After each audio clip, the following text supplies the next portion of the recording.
Second Opinion Games. Game Collector here with Second Opinion Games, and today we're going to take a quick look at the Pro Controller. But first, here's your standard Atari Jaguar controller. It has a total of 17 buttons on it with a D-pad, and overall is pretty decent in size and weight. It has a slight curve on the back for your fingers to rest on, and does feel like a pretty good controller. You would generally hold it up like this, and that's pretty much that. Also, the reset, you'd have to hit the star and pound together, and you reset your game. But that's really not what we're talking about here. We're talking about the Pro Controller, because Atari thought there just wasn't enough buttons on the regular controller, so they added 5 more.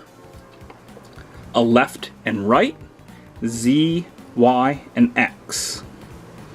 Now the left and right are connected to the 4 and 6 on the number pad, and the Z, Y, X are connected to 7, 8, and 9.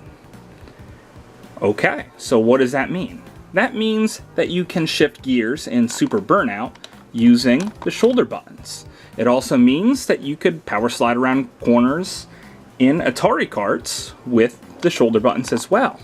However, it does not mean you can strafe from side to side in like Aliens vs. Predator, but the game is more playable with the Pro Pad.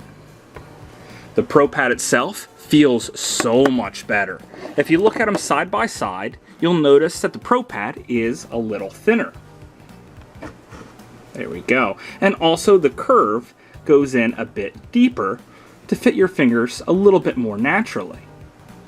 Now the Pro Pad is quite a bit more expensive. However, if you're going to be playing the Jaguar for a long period of time, it is definitely the way to go.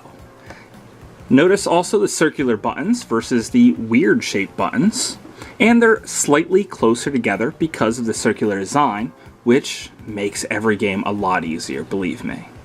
It fits the overlays the exact same way, and this right here is just for looks.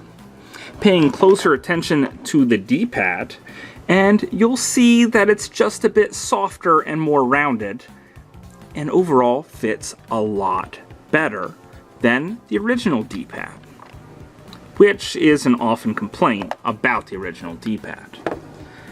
Now the Pro Pad makes a lot of games play more smoothly, and some of these games I have behind it here all play so much better with the Pro Pad.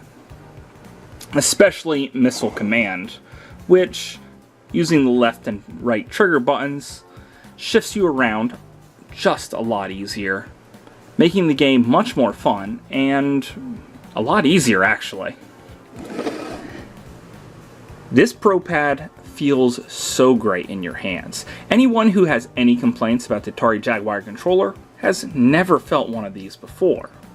It's really not going to help your game for Double Dragon, as you can't really program it at all. But overall, this is a great controller. Matter of fact, it's probably one of the best controllers ever made. The D-pad could use a little bit more refinement, but I'm really not going to argue because it does feel so much better than the other one, and this is super expensive. Honestly, if you're going to be spending lots of time with your Atari Jaguar, then this is definitely the one to get. I strongly recommend it, but that's just my opinion. Thanks for watching.